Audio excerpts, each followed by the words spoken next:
style Vipassana retreat in the Blue Mountains behind Sydney.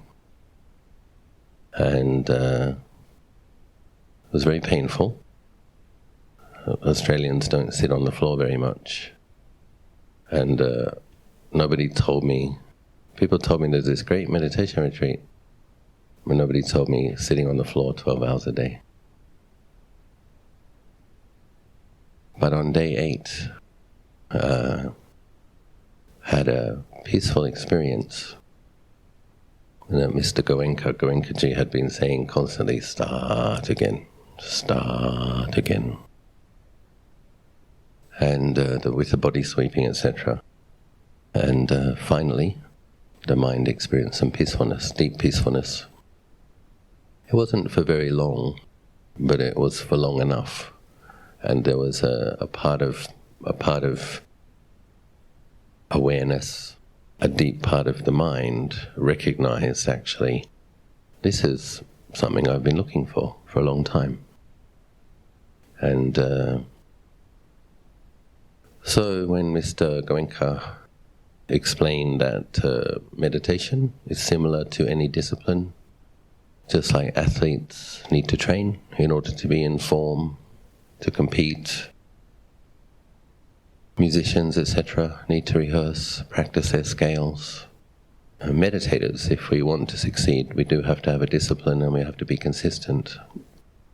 And so I took that on board. But there was an interesting experience on the train coming back down from the Blue Mountains to my normal life in Sydney as a 20-year-old man. And I actually felt, as the train was descending from the mountain into the western suburbs, I felt sad because the peace, the lightness, the brightness that I'd glimpsed, I could already feel it slipping away. And I didn't know when it would be back. And I also knew enough about myself that the precepts was probably going to be a bit of a challenge. And Mr. Goenka had explained that the 5 precepts were the necessary foundation. And so I actually shed a little tear on the train because there was an intuition of the power of karma and habits, and that it would be, the darkness was entering the mind again. And there's some kind of recognition that it was going to be a hard slog to get up the metaphoric mountain and find the light again. So I did, however, commit to meditation every day. And it started with 1 hour in the morning, 1 hour in the evening. After about 3 months, it became 1 hour. After 6 months, it was 40 minutes. After 10 months, it was 20 minutes. Sound familiar? But I think the merit of having made that commitment and that experience of experiencing peacefulness and recognizing this is actually what I've been searching for, that true cause of happiness and fulfillment and well-being is inner. And then that meditation probably both produced merit but also helped old merits to ripen, so that when I got a bit fed up, I remember I was working in a vegetarian cafe and I had to do the cleaning, and one night closing up shop, and I was, I guess I'd say fed up. Both fed up, but also, I don't know, strangely determined. So when I left the restaurant, 10 p.m., looked starward, but couldn't see any stars. But I spoke to the heavens. It's very interesting that since childhood, I believed in devas. I didn't believe in a creator God, but I did believe in angels. And so I looked skyward and I said, okay, I admit it. I don't know how to be happy.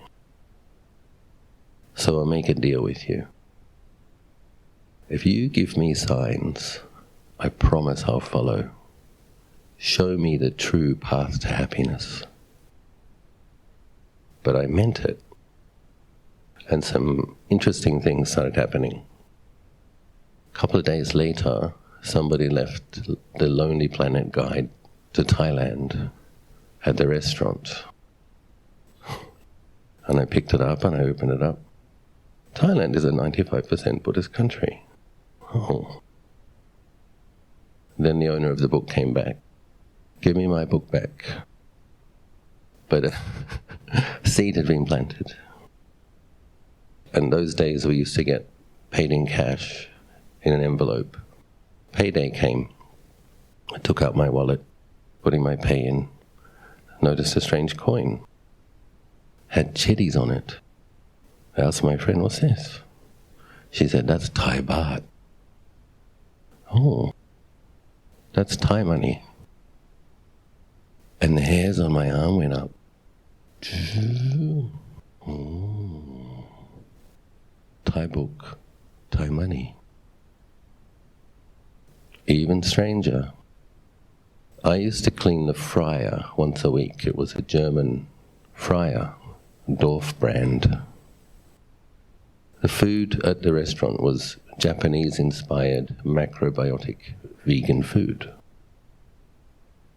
But there was one little pipe that I had to put on the fryer when I was draining the oil and changing the oil.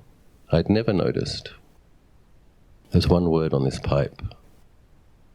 So I'm putting the pipe on late at night, cleaning the oil, alone in a shop. And I saw the word Thailand in English. It's quite strange, isn't it? But I'm very grateful. So I jumped up and I declared to the empty vegan cafe, that's it. Within 10 weeks, I'm going to Thailand. So, 8 weeks passed. I had a passport, I had a ticket, and I had no money. I had 2 weeks left. I sold my bike, I sold my computer, I sold my Turkish rug, I sold my bed. Sold everything I could that I could sell. I managed to scrape $1,000. 32 years ago, that was enough.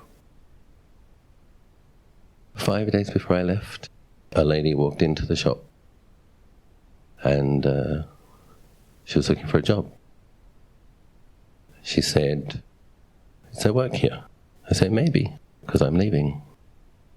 Please write your details." She said, "Where are you going?" I said, "Thailand." She said, "I just came from Thailand yesterday."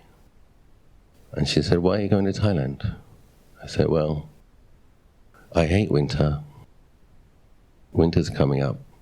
I like the beach. And I'm interested in Buddhism.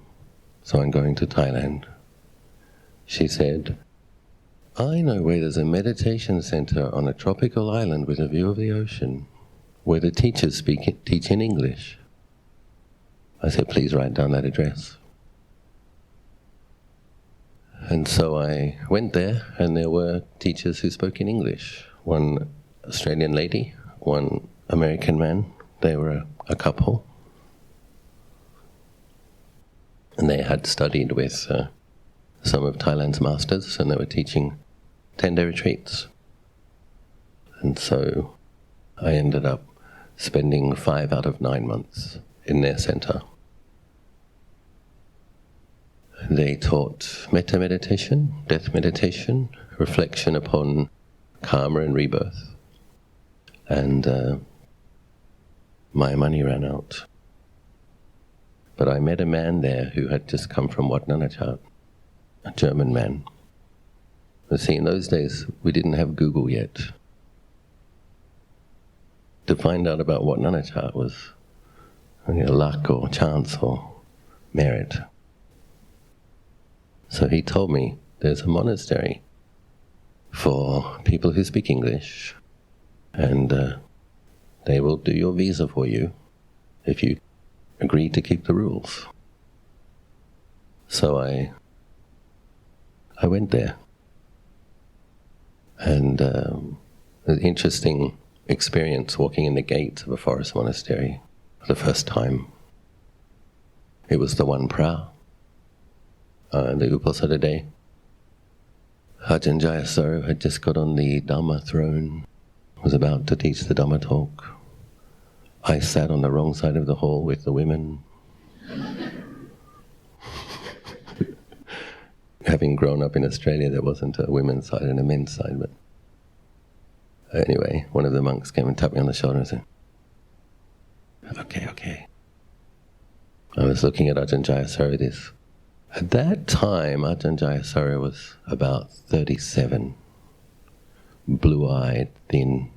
He looked like a movie star, speaking perfect Thai.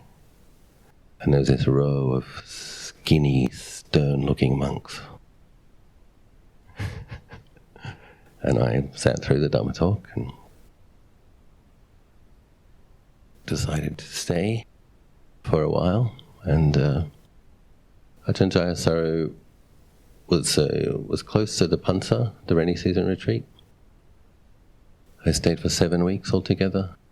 During the rainy season retreat, Ajahn Jayasaro gave a different Dhamma talk every night and came out and sat with the monks every afternoon. And there was something... See, I wasn't convinced I could be a monk, all those rules. But I couldn't see the point of doing anything else at that time. And then he explained, with his logic and intelligence and loquaciousness, he explained that the vinaya of the monks came from the mind of an enlightened Buddha. The Buddha could have been anything he wanted to be. And what did he choose to be? He chose to be a bhikkhu. If you really have faith in the Buddha, blah, blah, blah. And I had that feeling, oh God, I have to do this. So I thought, well, let's give it a go. Went back to Australia, paid off a debt, saved a bit more money, came back, and became a novice, became a bhikkhu, became a Majjhima bhikkhu, a Thera, a Mahathera, a Tanchao Kun. The point I'm trying to make is, if we commit to doing what we can do, even though the ultimate goal seems far away, if we do what we can do, so that was an hour in the morning, an hour at night, then an hour, then 45, but then recognizing when things were degenerating, taking myself to another place, getting re-inspired, pulling up my socks, practicing more, and becoming familiar with practicing more, and then going to a place where where I had no choice actually. So sometimes you have to put yourself in a situation where the environment makes you practice harder than you would by yourself, which is what these meditation retreats do. And then it's hard, but when we do that, it gets easier over time, and the mind gets familiar with the discipline. What is initially uncomfortable becomes something you can do. And so those first few moments of peacefulness on that retreat, which were very profound and very reorienting, I would say is something I have regular access to now. So whereas that was a few moments out of 10 days of trying very hard and a feeling of being separated from it, now that's something that is, I would say, choose my words carefully. Yes, something that I've become skilled at giving rise to through discipline. So probably many of you will have the experience that tomorrow and the day after tomorrow, your mind won't be quite as bright as it is right now. And that's normal. What we try to do is, it is important to commit to the daily discipline. And I have faith that the more we do this practice, the merit that it produces opens up the next opportunity to practice. I saw it in my own life, that other people told me about the Goenka Vipassana retreat. We didn't have Google. I didn't even know it was Buddhist. I never read a single Buddhist book. I turned up to do a 10-day meditation retreat. That's got to come from past practice. Then someone told me the address of the meditation center. Walked into the restaurant where I worked. This has to be the result of familiarity with Buddhism, Buddhist practice. At that meditation center, wondering what to do with my life.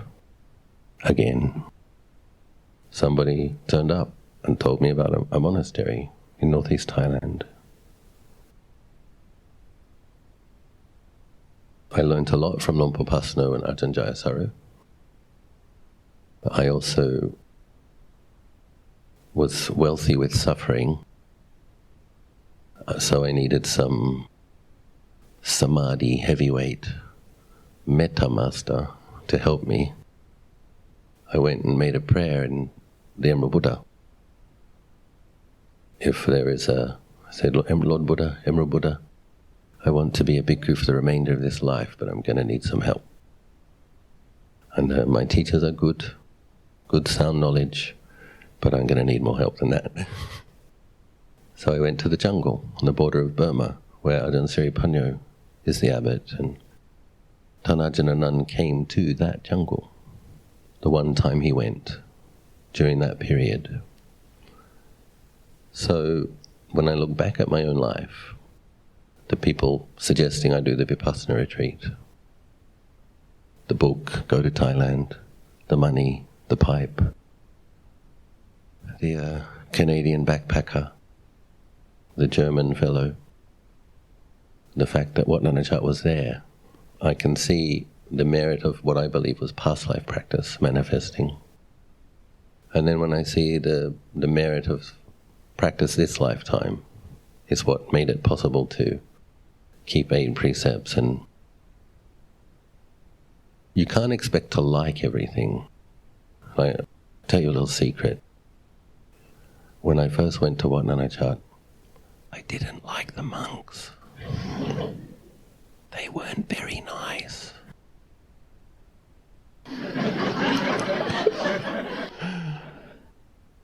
Oh, they were so fault-finding, and I'd been kind of a new age hippie from the vegan cafe, you know.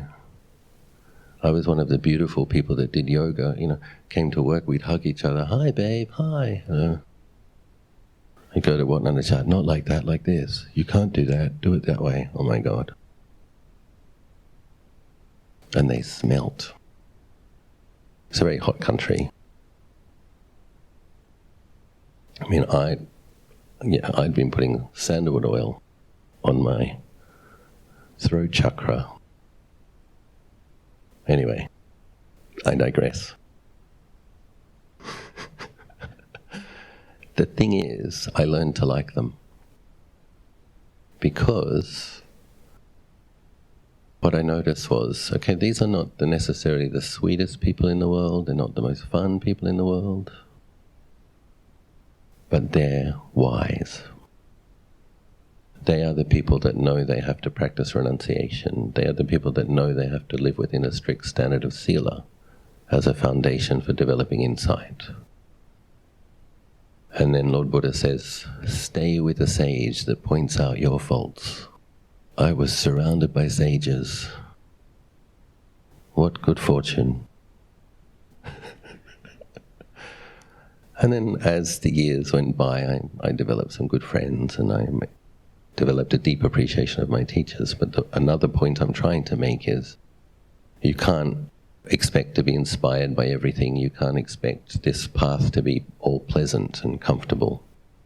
We have to take the opportunities that we have, and we have to do the best that we can, and we have to keep plodding and keep improving. So the approach I've made to practice is do as much as I can, maintain it consistently. When you have the energy, increase it a bit. Maintain that level. When you can, increase it a bit.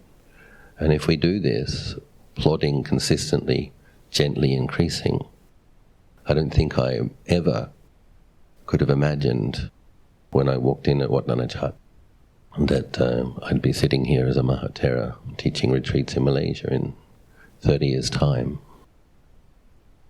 And I wouldn't have known that I would voluntarily go and sit 10 hours a day for a month at a time in India and actually enjoy it, most of it.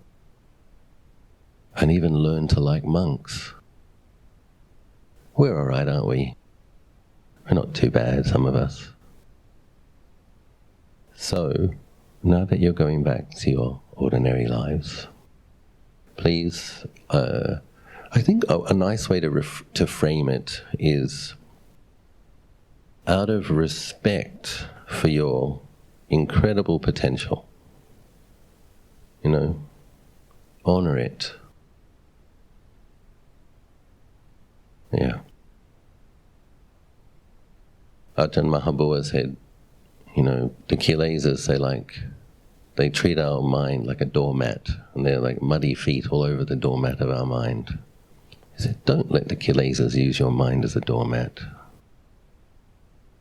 So, out of respect for your extraordinary potential, please take care of your goodness as best you can. Cultivate your mindfulness and wisdom and concentration.